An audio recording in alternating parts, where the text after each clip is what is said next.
ओम शांति। 1971 की अव्यक्त मुरली की श्रृंखला में ये मुरली है 15/4/1971, 15th of April 1971।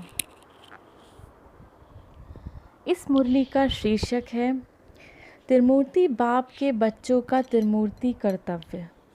त्रिमूर्ति बाप के बच्चों का त्रिमूर्ति कर्तव्य।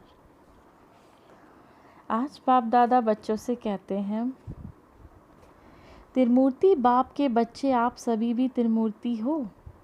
त्रिमूर्ति बाप के बच्चे आप सभी भी त्रिमूर्ति हो। त्रिमूर्ति बन तीनों कार्य करते हो। इस समय 2 कर्तव्य करते हो या 3?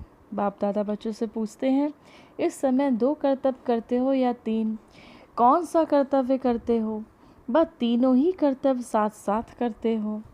त्रिमूर्ति तो बने हो ना। जैसे त्रिमूर्ति बने हो वैसे ही त्रिकालदर्शी भी बने हो। बाबा कहते हैं जैसे त्रिमूर्ति बने हो वैसे ही त्रिकालदर्शी भी बने हो। हर कर्म में हर संकल्प की जो उत्पत्ति होती है वह त्रिकालदर्शी बनकर फिर संकल्प को कर्म में लाते हो। बाबा कहते हैं कोई भी कर्म करते हो, कोई भी संकल्प लेते हो तो उसको त्रिकालदर्शी बनकर फिर संकल्प को कर्म में लाते हो। त्रिकालदर्शी माना तीनों कालों का जानने वाला, तीनों कालों को जानने वाले त्रिकालदर्शी। हम क्या थे, अभी हमारा क्या स्वरूप है, हम क्या बनेंगे, तीनों कालों को जानने वाले त्रिकालदर्शी। सदैव तीनों ही कार्य साथ साथ जरूर चलते हैं, क्योंकि अगर पुराने संस्कार व स्वभाव व्यर्थ संकल्पों का विनाश ही नहीं करेंगे तो नई रचना कैसे होगी। अगर आपके पुराने संस्कार रह गए, पुराने व्यर्थ संकल्प रह गए, पुराने स्वभाव संस्कार रह गए, तो उसका जब विनाश नहीं करोगे तो नई की रचना कैसे होगी। और अगर नई रचना रचते हो तो उनकी पालना नहीं कर पाओगे, तो प्रैक्टिकल कैसे दिखाई देंगे। तो त्रिमूर्ति बाप के त्रिमूर्ति बच्चे तीनों ही कर्तव्य साथ साथ कर रहे हो। नए संकल्प रचने हैं, फिर उनकी पालना भी करनी है। बाबा कहते हैं नए संकल्प रचने हैं, फिर उनकी पालना भी करनी है। और विनाश किस चीज़ का करना है? अपने त्रिमूर्ति बाप है ना, ब्रह्मा विष्णु महेश, तो स्थापना, पालना, फिर विनाश। तो बाबा कहते हैं अच्छे संकल्पों की स्थापना करनी है, फिर उन संकल्पों की पालना करनी है। और विनाश किस चीज़ का करना है? हटाना किस चीज़ को है? अपने पुराने स्वभाव संस्कारों को विनाश करना है। विनाश करते हो विकर्मों का अथवा व्यर्थ संकल्पों का। ये तो और भी अब तेज़ी से करना पड़े। सिर्फ अपने व्यर्थ संकल्प व विकर्म भस्म नहीं करने हैं, लेकिन तुम तो विश्व कल्याणकारी हो। अपने व्यर्थ संकल्प व विकर्म भस्म नहीं करने हैं, लेकिन तुम तो विश्व कल्याणकारी हो।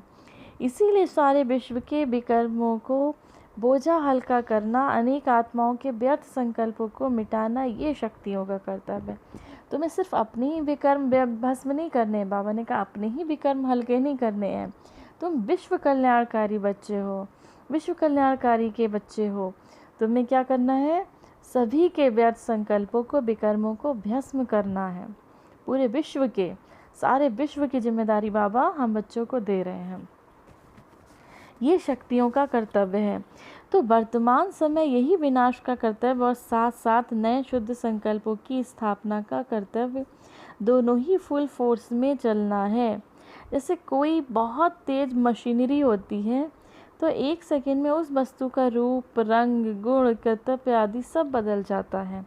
कोई बहुत तेज मशीनरी होती है तो 1 सेकंड में एक वस्तु का रंग, जब कोई मशीन में कोई चीज़ डाली जाती है तो बाबा कहते हैं उसका गुण, कर्तव्य, रंग सब बदल जाता है। मशीनरी में पड़ा और बदली हुआ। ऐसे ही अभी ये विनाश और स्थापना की मशीनरी भी बहुत तेज़ी होनी चाहिए। बाबा कहते हैं ऐसी विनाश और स्थापना की मशीनरी भी बहुत तेज़ होनी है। जैसे मशीनरी में पढ़ते हैं चीज़ का रंग रूप बदल जाता है, ऐसे मशीन में पढ़ते ही कोई चीज़, कोई कपड़ा वगैरह आप मशीन में डालते हैं, कोई मशीन ऐसी होती है जिससे सिलाई कढ़ाई वाली, तो उसका रंग रूप सब कुछ बदल जाता है। तो बाबा कहते हैं जैसे मशीनरी में पढ़ते ही चीज़ का रूप रंग बदल जाता है, ऐसे ही इस रूहानी मशीनरी में आप लोगों के सामने जो भी आत्माएं आएंगी, आते ही उनके संकल्प, स्वरूप, गुण और कर्तव्य बदल जाएंगे। इस रूहानी मशीन में, ये रूहानी मशीन, बाबा ने आज रूहानी मशीन की संज्ञा बच्चों को दी है। बाबा कहते हैं इस रूहानी मशीन में आपके सामने जो भी आत्माएं आएंगी, आपको देख के उनके गुण, कर्तव्य, स्वरूप सब बदल जाएं, संकल्प भी बदल जाएं उनकी, इतनी आपके अंदर शक्ति होनी चाहिए। ना सिर्फ आत्माओं के, लेकिन 5 तत्वों के गुण और कर्तव्य बदलने वाले हैं। आज बाबा ने क्या कहा, सिर्फ आत्माओं के नहीं, बहुत बड़ी जिम्मेदारी आज बाबा बच्चों को दे रहे हैं। तो बाबा ने कहा आज सिर्फ आपको आत्माओं के संकल्प नहीं बदलने हैं, आपको 5 तत्वों के गुण और कर्तव्य बदलने हैं। 5 तत्व जो आज क्या स्थिति हो गई 5 तत्व की, तो उनको भी पावन करने की जिम्मेदारी हम बाबा के ब्राह्मण बच्चों की है। ऐसी मशीनरी अब प्रैक्टिकल में चलने वाली है, इसीलिए बताया कि विनाश और स्थापना दोनों कर्तव्य साथ साथ चल रहा है।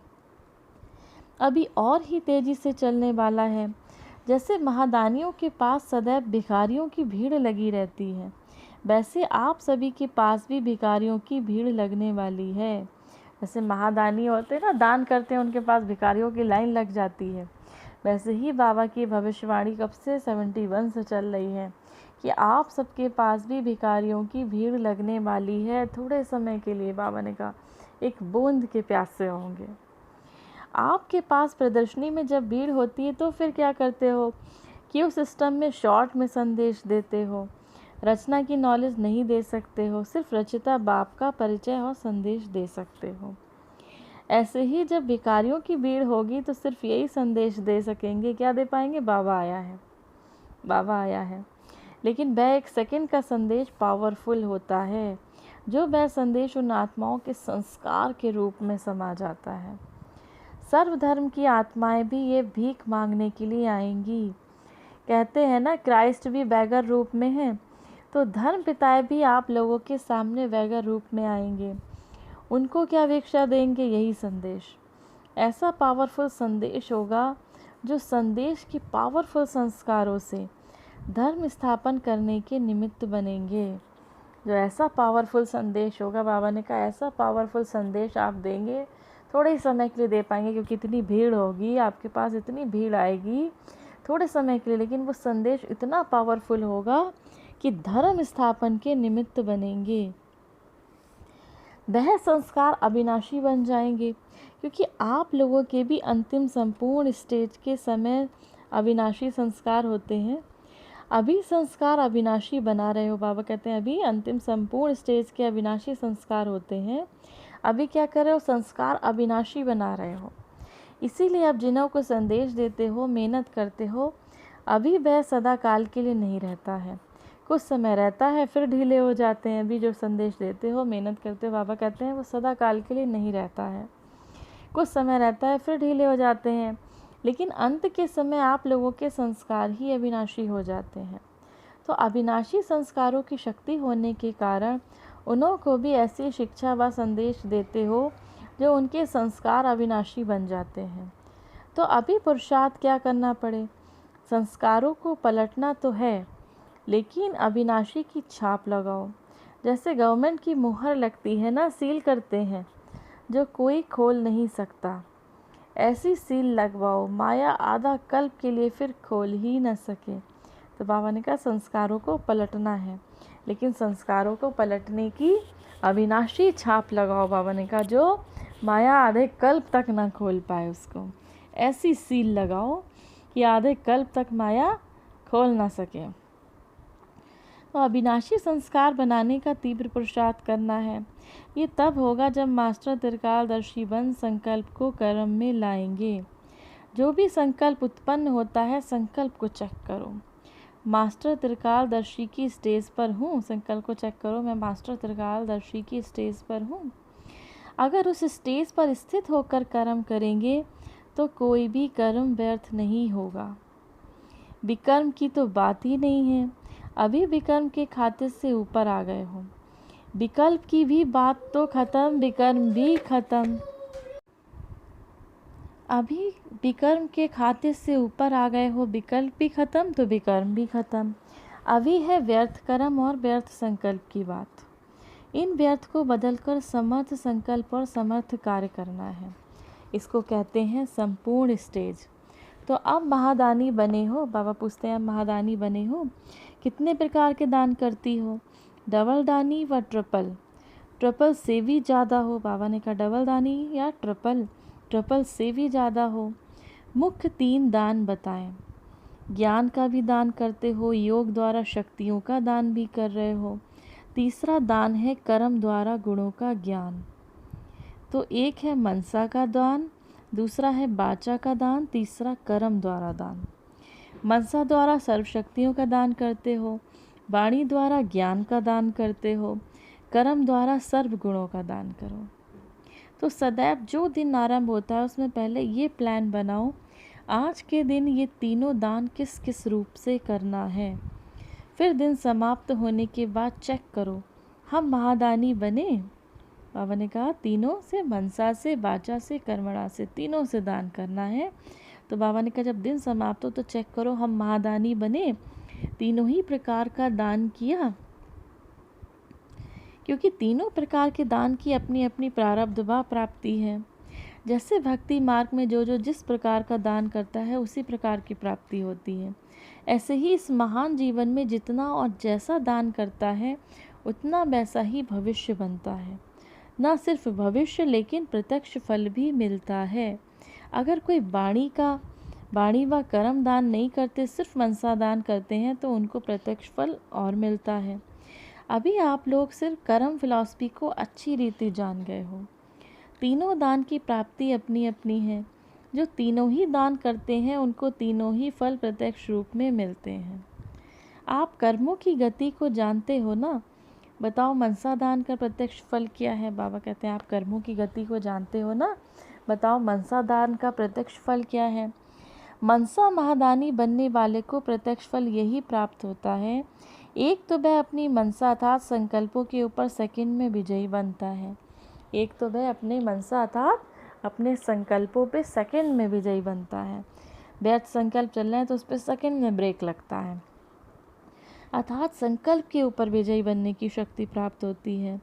और कितना भी कोई चंचल संकल्प वाला हो, यानी एक सेकंड भी उनका मन एक संकल्प में ना टिक सके, ऐसे संकल्प वाले को भी विजय की शक्ति में टेम्परेरी टाइम के लिए शांत व चंचल से अचल बना देंगे।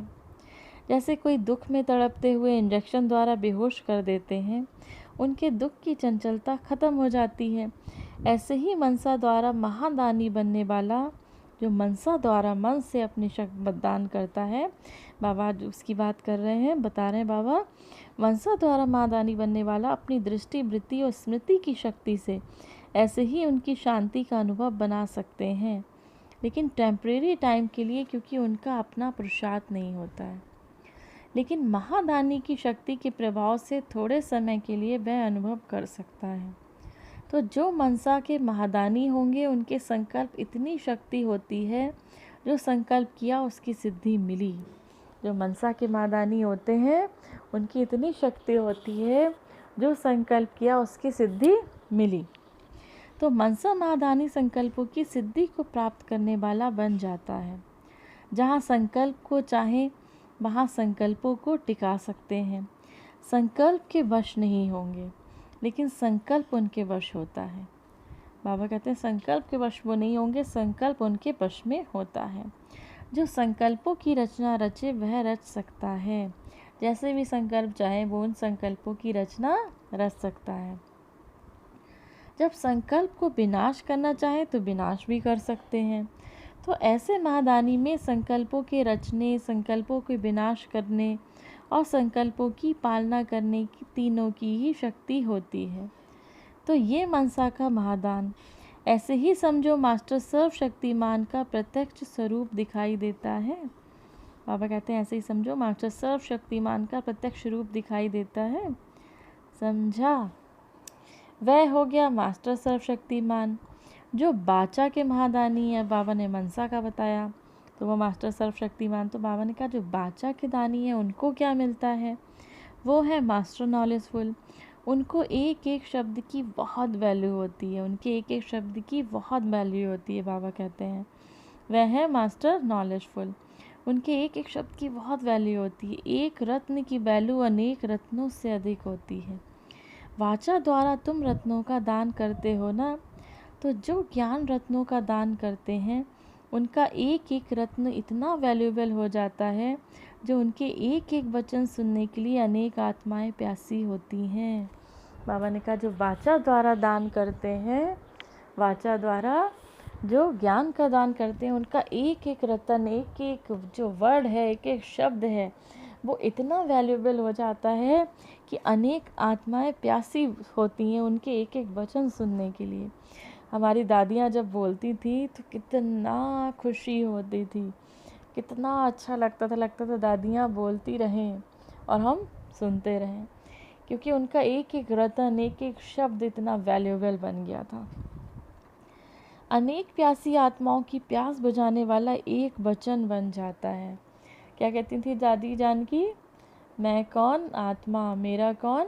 परमात्मा। तो दादी इन दो ही शब्दों में पूरा सार कह देती थी। तो बाबा कहते हैं अनेक प्यासी आत्माओं की प्यास बुझाने वाला एक वचन बन जाता है। इस एक वचन में पूरा सार आ जाता है। मैं कौन? आत्मा। मेरा कौन? परमात्मा। मास्टर नॉलेजफुल, वैल्यूएबल और तीसरा फिर सेंसिबल बन जाता है।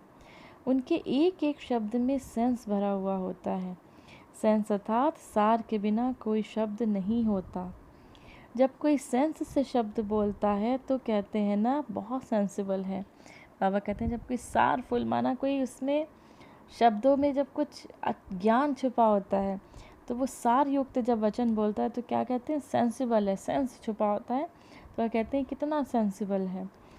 वाणी द्वारा सेंस का मालूम पड़ता है तो दोनों सेंसिबल भी बन जाते हैं। ये तो हुआ लक्षण। प्राप्ति क्या होती है? वाचा के दानी बनने वाले को विशेष प्राप्ति एक तो खुशी रहती है, क्योंकि धन को देख हर्षित होता है ना। दूसरा, वह कभी असंतुष्ट नहीं होंगे, क्योंकि खजाना भरपूर होने के कारण, कोई अप्राप्त वस्तु न होने के कारण सदैव संतुष्ट और हर्षित रहेंगे। उनका एक एक बोल तीर समान लगेगा। उनका एक एक बोल तीर समान लगेगा। जो वाचा का दान देते होंगे उनका एक एक बोल तीर के समान लगेगा। बाबा कहते हैं जिसको जो बोलेंगे उसको वह लग जाएगा। उनके बोल प्रभावशाली होते हैं। वाणी का दान करने से वाणी में बहुत गुण आ जाते हैं। जब वाणी का दान करते हैं तो वाणी में बहुत गुण आ जाते हैं। अवस्था में सहज ही खुशी की प्राप्ति होगी। प्राप्ति करने का पुरुषार्थ नहीं करेंगे, लेकिन स्वतः ही प्राप्ति होगी। जैसे कोई खान से चीज़ निकलती है तो अकुट होती है ना, ऐसे ही अंदर से ही खुशी स्वतः ही निकलती रहेगी, क्योंकि वाचा का दान करें, खुश रहेंगे वो हमेशा। ये वरदान के रूप में प्राप्त होता है। खुशी के लिए पुरुषार्थ नहीं किया, पुरुषार्थ तो वाणी द्वारा दान करने के लिए किया। प्राप्ति खुशी की हुई। कर्मणा द्वारा गुणों का दान करने के लिए कौन सी मूर्त बन जाएंगे? फरिश्ता। अब बाबा ने क्या कहा? अभी तो बाबा ने बताया मनसा का, अब वाचा का, अब कर्मणा का। तो अब कर्मणा द्वारा गुणों का दान कैसे करना है? बाबा कहते हैं फरिश्ता बन जाएंगे। कर्म अर्थात गुणों का दान करने से उनकी चलन, चेहरा दोनों ही फरिश्ते की तरह दिखाई देंगे। दोनों प्रकार की लाइट होगी, अर्थात प्रकाश में भी और हल्कापन भी। जो भी कदम उठेगा वह हल्का, बोझ महसूस नहीं करेंगे, जैसे कोई शक्ति चला रही है। हर कर्म में मदद की महसूसता होगी। जो कर्मणा द्वारा दान करेगा उसका बाबा कहते हैं एकदम हल्का, लाइट का फरिश्ता, जैसे कोई शक्ति चला रही है। हर कर्म में मदद का महसूस करेंगे। हर कर्म में सर्व द्वारा प्राप्त हुआ वरदान अनुभव करेंगे। दूसरा, हर कर्म द्वारा महादानी बनने वाला सर्व की आशीर्वाद के पात्र बनने के कारण सर्व वरदानों की प्राप्ति अपने जीवन में अनुभव करेंगे। मेहनत से नहीं, लेकिन वरदान के रूप में प्राप्ति करेंगे। उन्हें वरदान मिलेगा जो कर्मणा द्वारा सहयोग करेंगे। बाबा कहते हैं तो कर्म में दान करने वाला एक तो फरिश्ता रूप नज़र आएगा, दूसरा सर्व वरदान मूर्त अपने को अनुभव करेगा। तो अपने को चेक करो, कोई भी दान करने में कमी तो नहीं करते हो। अब बाबा ने कहा तीनों दान करना है, मनसा, वाचा, कर्मणा, तीनों से। तीनों दान करते हो, तीनों का हिसाब किस न किस रूप में करना चाहिए। इसके लिए तरीके हैं। चांस ढूंढो, ऐसे नहीं चांस मिलेंगे तो करेंगे, चांस लेना है ना कि चांस मिलेगा। ऐसे महादानी बनने से फिर लाइट और माइट का गोला नज़र आएगा। आपके मस्तक से लाइट का गोला नज़र आएगा और चलन से, बाड़ी से नॉलेज रूपी माइट का गोला नज़र आएगा। मस्तक से लाइट का गोला नज़र आएगा और बाबा कहते हैं किससे, चलन से और बाड़ी से नॉलेज रूपी माइट का गोला नज़र आएगा, अर्थात बीज नज़र आएगा। मास्टर बीज रूप हो ना। ऐसे लाइट और माइट का गोला नज़र आने वाले साक्षात और साक्षात्कार मूर्त बन जाएंगे। समझा। यहाँ इस हाल में ऐसा कोई चित्र है जिसमें लाइट और माइट के दोनों गोले हों। बाबा कहते हैं यहाँ इस हॉल में ऐसा कोई चित्र है जिसमें लाइट और माइट के दोनों के गोले हों। कोई ने कहा श्री लक्ष्मी नारायण का, कोई ने कहा ब्रह्मा का। अब बाबा हॉल में बैठे थे, डायमंड हॉल में, उस समय मुरली चल रही है। तो बाबा क्या कहते हैं कि उस समय पूछते हैं बाबा से कि इस हॉल में जहाँ पे बाबा मुरली सुना रहे हैं बाप दादा, पूछते हैं लाइट और माइट के दोनों गोले हों ऐसा कोई चित्र है। तो कोई कहता है लक्ष्मी नारायण का, किसी ने कहा ब्रह्मा का। तो बाबा कहते हैं देखो, चित्र को देखने से चेहरा ही जैसे बदल जाता है, तो आप लोग भी ऐसे ही चैतन्य चित्र बनो जो देखते ही सभी के चरित्र नैन चैन बदल जाएं। ऐसा बनना है, बन भी रहे हो। वरदान भूमि में आना अर्थात वरदान के अधिकारी बनना। जैसे यात्रा पर जाते हैं, क्यों जाते हैं? पाप मिटाने। उस भूमि में ये विशेषता है तब तो जाते हैं। इस भूमि में फिर क्या विशेषता है? जो है ही वरदान भूमि, जहाँ वरदान तो प्राप्त है ही, अपने आप ही वरदान तो मिलेगा ना। बाबा कहते हैं जहाँ ये भूमि कौन सी है, मधुबन की भूमि कौन सी है? वरदानी भूमि। तो बाबा कहते हैं यहाँ तो वरदान प्राप्त है ही, अपने आप ही वरदान तो मिलेगा ना। मांगने की दरकार नहीं है, अपने आप वरदान मिलेगा, क्योंकि वरदानी भूमि है मधुबन। कौन सी भूमि है? तीर्थ स्थलों का स्थल है, तीर्थ स्थल मधुबन। इसीलिए आज से मांगना बंद, अपने को अधिकारी समझो। अच्छा, अपने को अधिकारी समझो। तो आज क्योंकि हम किसके बच्चे हैं? हमारा स्वयं बाप है परमपिता परमात्मा, तो मांगना क्या उससे? अपने को अधिकारी समझो। अच्छा, ये थी बाबा की 15/4/1971 की बहुत सुंदर मुरली, जिसमें त्रिमूर्ति बाप बच्चों के त्रिमूर्ति कर्तव्य देख रहे हैं। त्रिमूर्ति बाप ब्रह्मा, विष्णु, शंकर। तो बाबा कहते हैं ब्रह्मा द्वारा स्थापना, तो अच्छे विचारों के, अच्छे संकल्पों की स्थापना करनी है आपको। विष्णु द्वारा पालना, तो बाबा कहते हैं पालना करनी है। फिर उन विचारों को बीज देना है, पानी देना है, पालना है उनको, अंत तक पालना है उनको पालना है। पुराने संस्कार फिर ना जागृत हो जाएं, तो उसको पालना है, देना है। एक बार जब कोई वृक्ष लगाया जाता है तो ऐसा नहीं होता है कि उसमें एक बार पानी डाल के छोड़ दिया, उसको पानी देना होता है जब तक उसमें फल ना निकल जाए। ऐसे ही हमें भी जब हम अच्छे विचारों की स्थापना करते हैं, उसको पानी देना होता है। फिर क्या करते हैं? हम लोगों को विनाश करना है। किस चीज़ का विनाश करना है? बाबा कहते हैं त्रिमूर्ति कर्तव्य देख रहे हैं। तो बाबा ने कहा विनाश किस चीज़ का करना है? आपको अपने पुराने स्वभाव संस्कारों का, जो भी संस्कार रह गए हैं, किसी का क्रोध का, काम का, मोह का, लोभ का, जो भी संस्कार रह गया उनका दमन करना है, उनका विनाश करना है।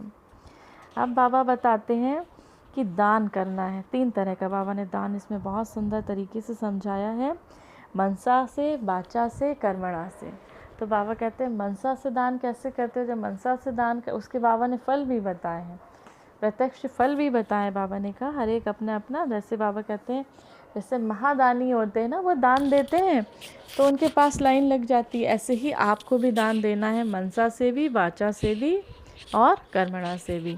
तो बाबा कहते हैं मनसा से जैसे शक्तियों का दान देते हो, वाचा से ज्ञान दान देते हो, ज्ञान रत्नों का दान देते हो, ऐसे ही कर्मणा से सर्व गुणों का दान देना है। फरिश्ता बन के रहना है, हल्के रहना है और दूसरों को हल्का बनाना है।